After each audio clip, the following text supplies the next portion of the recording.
A quiet afternoon changed everything. The autumn leaves danced across the empty playground as Officer David Rivers made his routine patrol through Cedar Falls. The small town rarely saw excitement beyond the occasional speeding ticket or noise complaint. At 35, David had grown comfortable with the peaceful rhythm of small-town policing. His dark hair was peppered with early gray, a testament to his 12 years of service. But his eyes still held the sharp awareness that made him one of the department's most trusted officers. As he drove past Riverside Park, something caught his attention. A small figure sat alone on a weathered bench near the old fountain. The boy appeared to be around 8 years old. His thin shoulders hunched forward as he stared at something in his hands.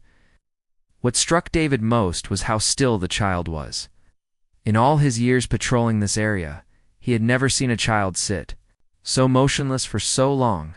David pulled his patrol car to the curb and stepped out. The crisp October air carried the scent of fallen leaves and the distant aroma of burning wood from neighborhood fireplaces. As he approached, he could see the boy more clearly. The child wore clothes that seemed too large for his small frame. His brown hair was unkempt, and dirt streaked his pale cheeks. Most concerning were the tear tracks that had dried on his face. The boy with haunted eyes. "Hello there," David said gently, keeping his distance to avoid startling the child. "I'm Officer Rivers. You okay?" The boy looked up with eyes that seemed far too old for his young face. They were deep brown, almost black, and filled with a sadness that made David's chest tighten. The child clutched something against his chest, protecting it like a precious treasure. "I'm Tommy," the boy whispered, his voice barely audible above the rustling leaves. David crouched down to meet Tommy at eye level. "That's a nice name. Are you here by yourself, Tommy?" Tommy nodded slowly, his grip tightening on whatever he held. David could see now that it was a photograph, worn and creased from handling. "Where are your parents?" David asked softly. At the mention of parents, Tommy's face crumpled. Fresh tears welled in his eyes, and his lower lip began to tremble. Without a word, he extended the photograph toward David with shaking hands. David took the picture carefully, as if it were made of glass. What he saw made his breath catch in his throat. The photograph showed a family of 3, standing in what looked like this very park. A man and woman smiled at the camera, while a younger Tommy stood between them, grinning widely. A happy moment frozen in time. But it wasn't the family that made David's pulse quicken. In the background, partially obscured by the fountain's spray, stood another figure. The man was tall, with silver hair and piercing blue eyes. Even in the blurred background, his presence seemed commanding, almost threatening. David had seen that face before, years ago. In police bulletins and wanted posters, a name from the past. The man in the background was Vincent Cross, a notorious criminal who had vanished without a trace 5 years earlier. Cross had been connected to numerous crimes across multiple states, including kidnapping, extortion, and worse. The FBI had spent years hunting him before the trail went cold. Seeing him in this innocent family photo sent chills down David's spine. "Tommy," David said carefully, keeping his voice steady, "can you tell me about this picture? When was it taken?" Tommy wiped his nose on his sleeve. "Last summer, Mommy and Daddy brought me here for a picnic. It was a good day." His voice broke. On the last words, "Do you remember anything else about that day? Did you see the man in the background?" Tommy's eyes widened slightly. "The scary man?" "Daddy talked to him. Daddy seemed really nervous after that. We left early, and Daddy kept looking over his shoulder on the way home." David's mind raced. What connection could Tommy's family have with Vincent Cross? And more importantly, where were Tommy's parents now? "Tommy, when did you last see your mom and dad?" The boy's shoulders shook as he struggled to speak. 3 days ago. Daddy said they had to go somewhere safe, but they never came back for me. I've been waiting and waiting." He looked up at David with desperate hope. "Can you help me find them? Investigation begins." David's heart ached for the child, but his training kicked in. This wasn't just a missing persons case anymore. With Vincent Cross potentially involved, Tommy could be in serious danger. "I'm going to help you, Tommy," David promised. "But first, I need to make sure you're safe. Where have you been staying?" "These past 3 days?" Tommy looked down at his dirty sneakers. different places. The old playground behind the school, sometimes the library when it was open. I found some food in the dumpster behind the grocery store. The thought of this young child surviving alone on the streets made David's jaw clench. He reached for his radio. "Dispatch, this is Officer Rivers. I need Detective Walsh to meet me at Riverside Park immediately. I also need Child Services contacted for a possible emergency placement." "Copy that, Officer Rivers. Detective Walsh is en route." 10 minutes. David turned his attention back to Tommy. "Tommy, I'm going to have some people help us figure out where your parents are. In the meantime, we need to get you somewhere safe and warm. Are you hungry?" Tommy nodded eagerly. "I haven't eaten since yesterday. We'll fix that right away." David stood and gently placed his hand on Tommy's shoulder. "I want you to know that you're not alone anymore. We're going to find your parents, and we're going to make sure you're taken care of." Detective Walsh. Detective Janet Walsh arrived. Within minutes, her unmarked sedan pulling up behind David's patrol car. Janet was a 20-year veteran of the force, known for her sharp instincts and unwavering dedication to her cases. Her graying auburn hair was pulled back in a practical ponytail, and her green eyes immediately assessed the situation as she approached. "What do we have, David?" she asked, her voice carrying the authority of experience. David handed her the photograph and gave her a quick rundown of the situation. As Janet studied the image, her expression grew increasingly serious. "Vincent Cross," she muttered. "I thought that ghost was long gone. If he's connected to this family, we're dealing with something much bigger than a simple missing persons." Casey knelt down to Tommy's level. "Hi, Tommy. I'm Detective Walsh. Officer Rivers tells me you're looking for your mom and dad. I'm going to help him find them, okay?" Tommy nodded, some of the fear in his eyes replaced by tentative hope. "Can you tell me your last name, Tommy?" Janet asked gently. "Chen. Tommy Chen. My daddy is Michael Chen, and my mommy is Rebecca Chen." Janet made notes in her pad. "And you live here in Cedar Falls? On Maple Street? The blue house with the white fence?" Janet exchanged glances with David. They would need to check the Chen K residence immediately. The Chen house investigation after, ensuring Tommy was safely in the care of a child services representative at the police station. David and Janet drove to Maple Street. The blue house with the white fence was easy to find, but what they discovered there only deepened the mystery. The house appeared abandoned, but not in the way of a family that had simply left for a vacation. Windows were boarded up from the inside, and the mailbox overflowed with days of undelivered mail. The yard, which had clearly once been well maintained, showed signs of recent neglect. Using their authority to conduct a welfare check, they gained entry to the house. Inside, they found evidence of a hasty departure. Drawers were left open, clothes scattered on floors, and family photos had been hastily removed from walls, leaving only empty frames and nail holes. In the master bedroom, Janet discovered something that made her blood run cold. Hidden beneath the mattress was a manila envelope containing documents that painted a terrifying picture. Michael Chen had been working as an accountant for several businesses that, according to these papers, were fronts for Vincent Cross's criminal organization. "David, look at this," Janet called, holding up a letter written in Michael's handwriting. "It's addressed to Tommy." The letter read, "My dear son, if you're reading this, it means something has happened to your mother and me. We got involved with dangerous people, and we're trying to protect you. Trust only the police. Show them the photograph. They will understand. We love you more than words can say. Stay strong, and remember that everything we did was to keep you safe." The weight of truth, as the implications of their discovery sank in, David and Janet realized they were dealing with a case that went far beyond Cedar Falls. Vincent Cross was still active, still dangerous, and somehow Tommy's parents had gotten caught in his web. David thought about Tommy's innocent face, the way he had clung to that photograph like a lifeline. The boy had no idea that his parents weren't just missing. They were likely in mortal danger if they were still alive at all. "We need to contact the FBI," Janet said grimly. "If Cross is involved, this is bigger than we can handle alone." David nodded, but his thoughts remained with Tommy. "That kid has been through hell, and he doesn't even know the worst of it yet." "He's lucky he found you," Janet replied. If Cross knows about Tommy's existence, the boy could be a target too. As they prepared to leave the Chen house, David made a silent promise to himself.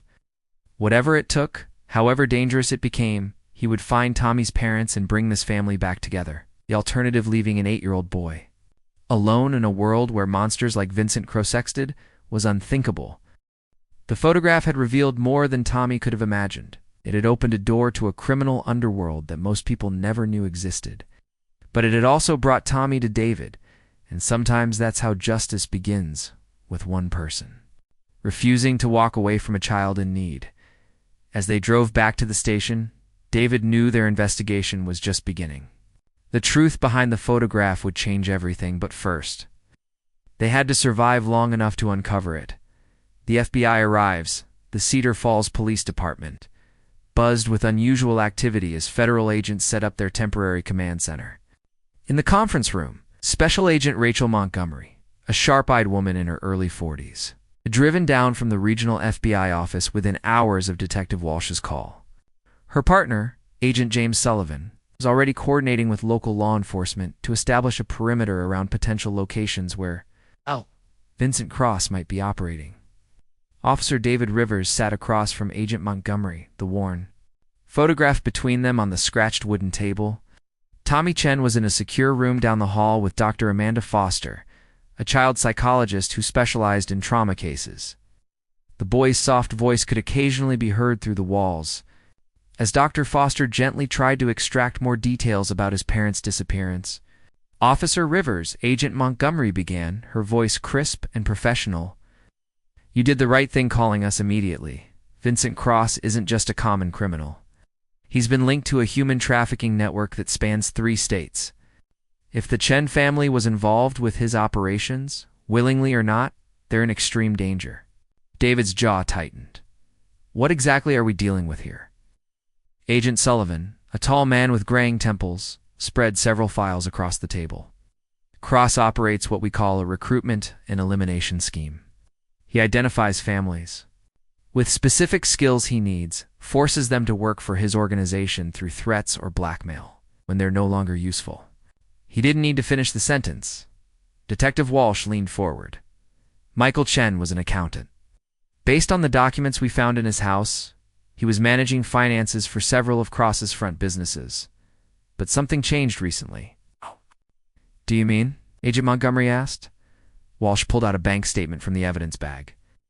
"Look at these transactions from 2 weeks ago." Michael Chen transferred nearly $50,000 from several of Cross's accounts to what appears to be a children's charity. Then he withdrew another $20,000 in cash. "Dr. Foster's discovery dar?" Amanda Foster emerged from the interview room, her usually calm demeanor showing signs of strain.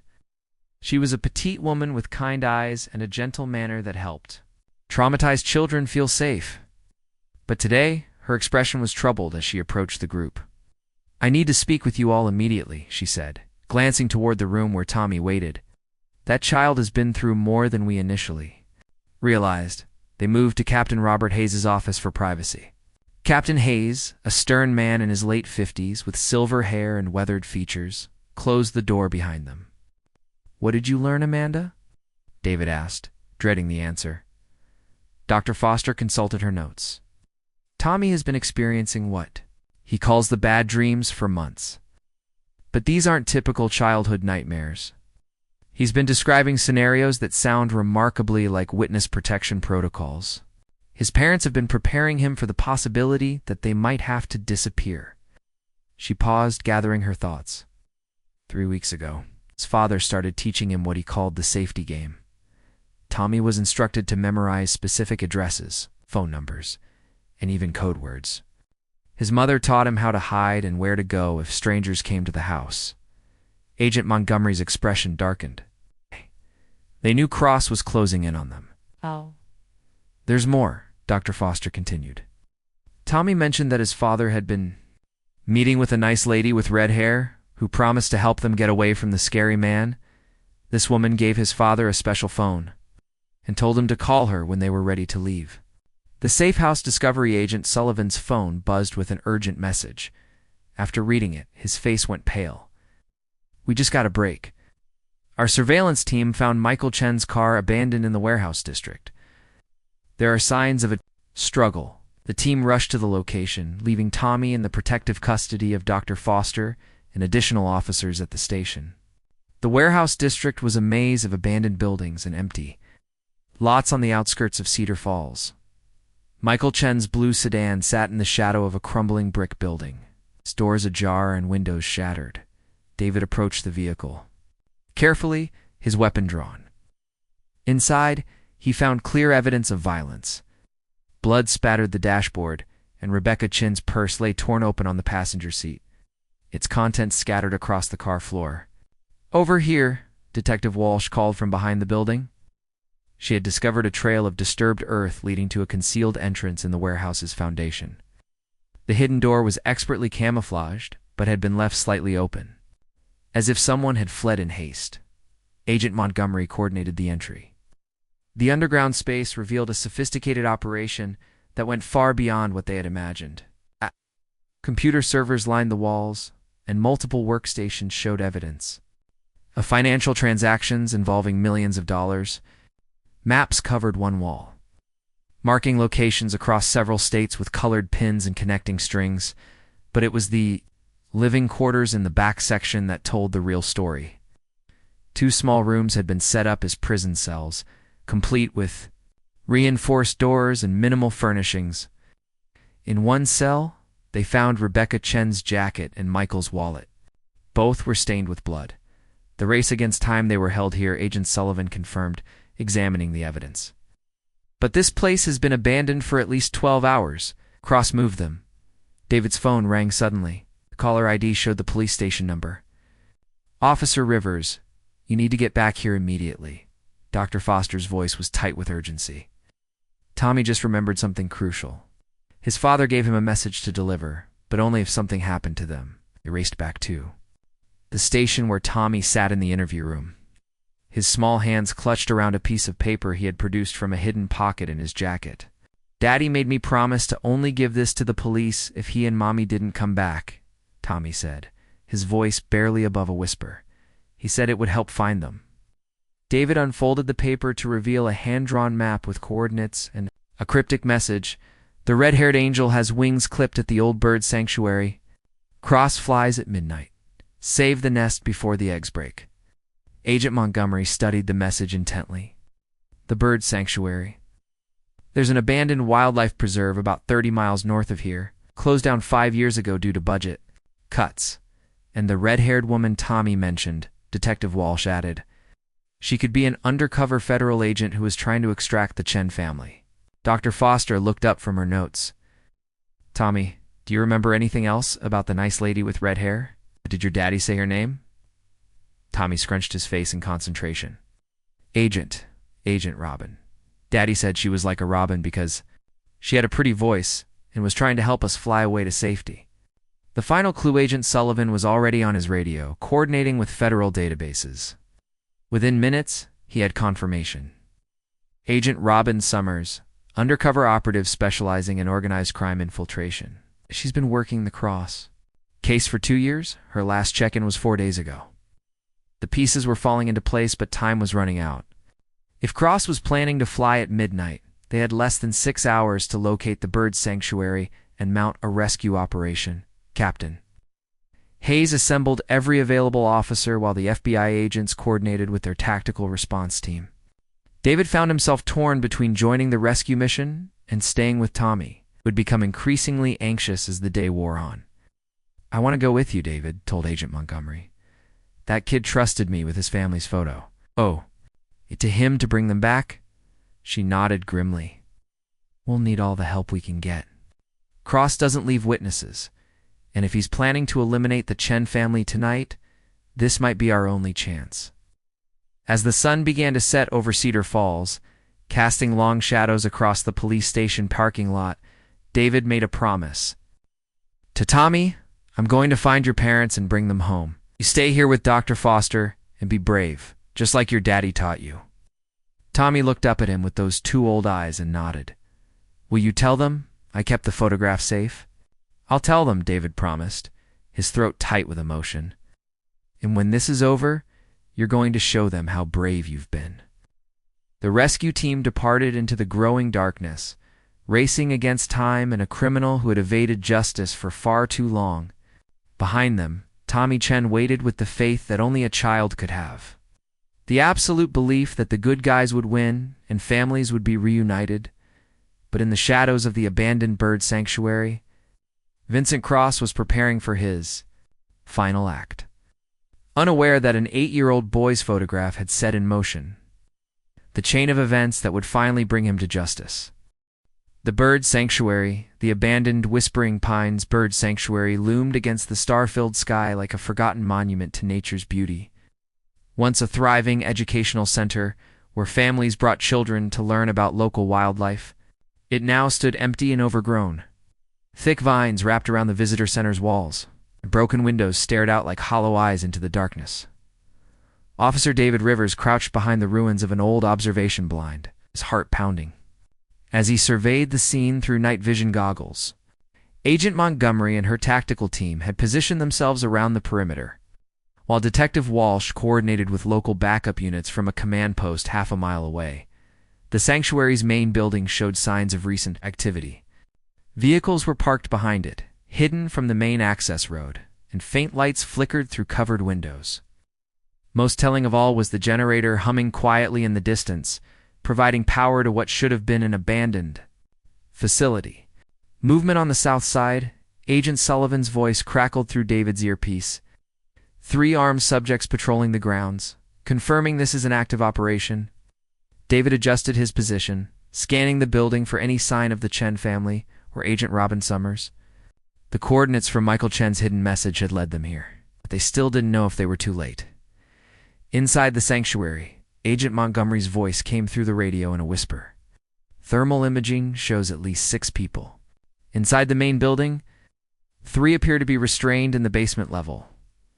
We have potential hostages." David's pulse quickened. 3 hostages could mean Michael Chen, Rebecca Chen, and Agent Summers were all still alive. But Vincent Cross's reputation suggested that midnight meant more than just a time reference. It likely marked an execution deadline. Teams Alpha and Bravo moved to positions, Agent Montgomery commanded.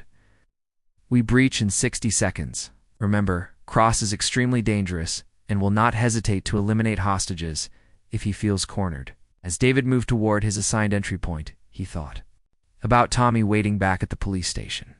The boy's trust in him was absolute. The weight of that responsibility drove him forward through his fear. The tactical team moved with practiced precision, surrounding the building and cutting off all escape routes.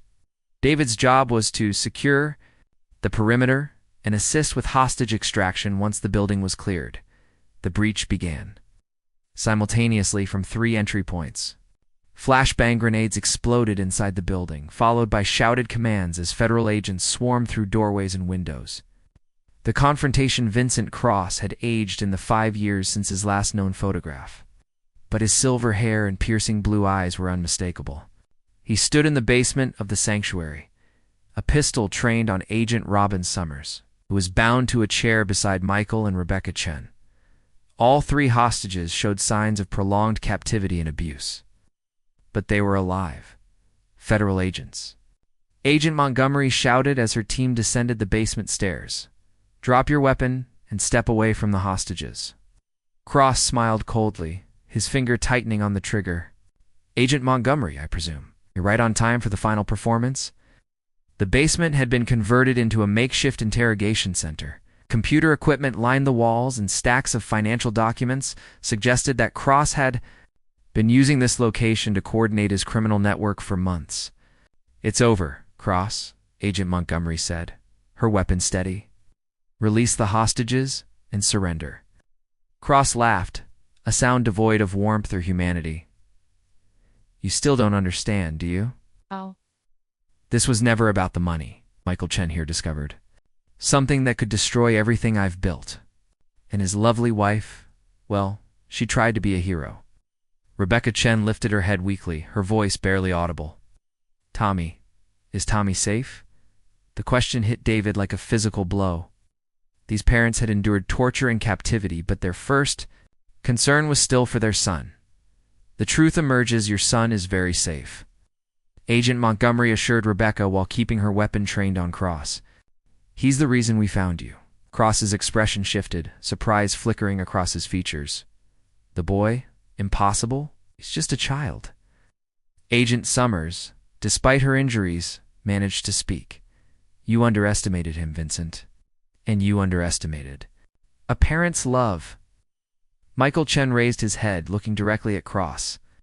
I told you before, and I'll tell you again. I'll never help you launder money for human trafficking. Some things are more important than staying alive. Noble words, Cross sneered, but ultimately meaningless. You've already served your purpose. Your accounting skills helped establish my financial networks, and now that you've outlived your usefulness. He never finished the sentence.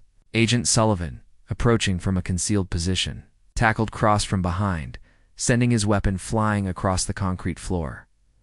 The other agents immediately moved to secure the area and free the hostages. Reunification as paramedics treated the rescued hostages. David called the police station with the news that would change everything for one 8-year-old boy. Dr. Foster, this is Officer Rivers. Tell Tommy that his mom and dad are coming home. Drive back to Cedar Falls felt like the longest journey of David's life. Michael and Rebecca Chen rode in the ambulance, their injuries requiring immediate medical attention. But both were conscious and asking repeatedly about their son. At the hospital, Dr. Foster brought Tommy to meet his parents. The reunion was everything David had hoped for, and more. Despite their bandages and exhaustion, Michael and Rebecca Chen gathered their son into their arms with tears streaming down their faces. I kept the picture safe, Daddy, Tommy whispered, pulling the worn photograph from his pocket. Just like, you told me? Michael Chen looked up at David with gratitude that needed no words. Thank you, he managed. Thank you for believing in him. Vincent Cross's network revealed the investigation that followed, revealed the full scope of Vincent Cross's criminal empire.